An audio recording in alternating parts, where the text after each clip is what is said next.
Hey everyone, we are looking at one-sided limits. So basically, as the name implies, it's just a limit that you're only looking from one side at a time. So we have some notation.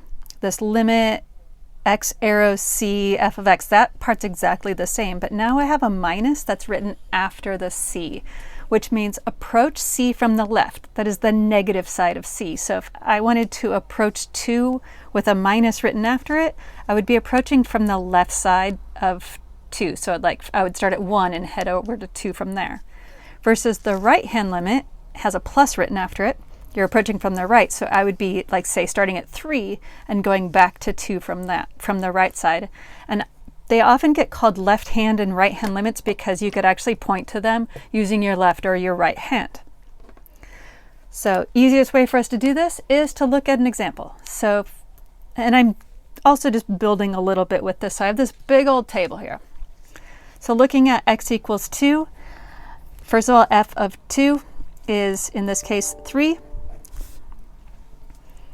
And then now looking at the limit as x approaches 2, because my c is 2, from the left. So I'm walking along, I'm starting at 0 and going to 1, heading towards 2. And remember, we're just approaching.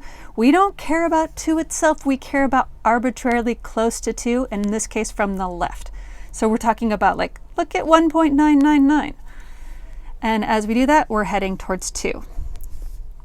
If I approach 2 from the right, I would be starting at 3 and at 4 and then heading towards 3. And so as I head to 2 from the right, my y value is getting close to 4. So remember that question we ask ourselves when we're doing limits. What value of y are we getting close to as x gets close to, in this case, 2? We don't care about what's happening at c itself. That's the weird bit. We don't even care about this 3. That 3, it could have been undefined and nothing there at all. Doesn't matter. Now, let's talk about, I call this the limit. When we're talking about the limit as x approaches c without a plus or a minus written after it, so the limit you did already. So this is when you're looking at both the left hand and the right hand at the same time. And basically, does my left hand agree with my right hand? Well, no.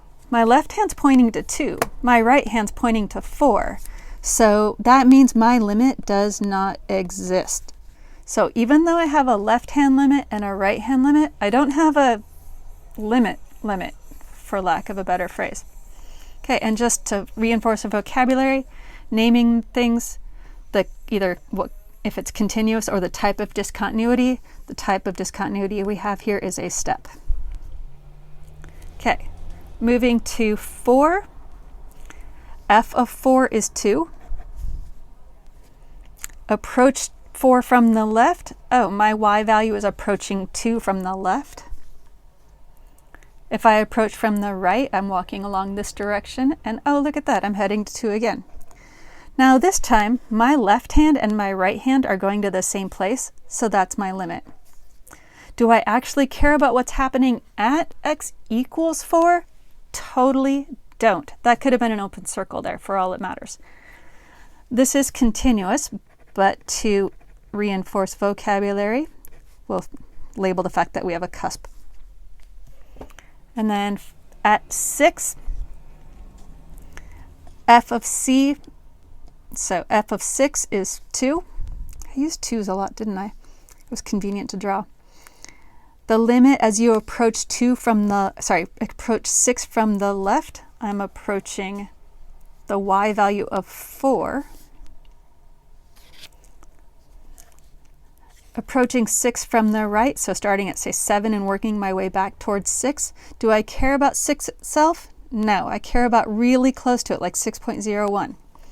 As I head that direction, I'm heading to 2.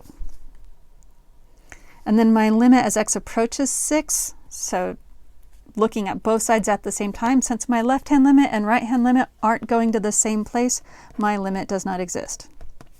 And I have another step here.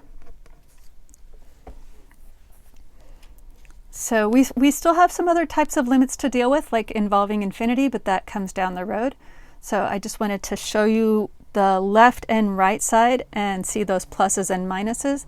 The one place this ends up looking super, super weird and you have to just kind of watch out for it, if you happen to be finding a left-hand limit as you approach -1, I end up with like this X arrow, -1, negative, and that looks super weird.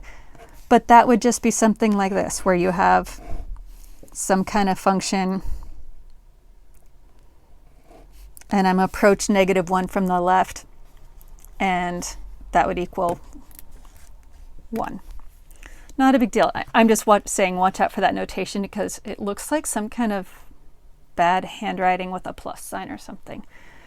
So that is your introduction to one-sided limits.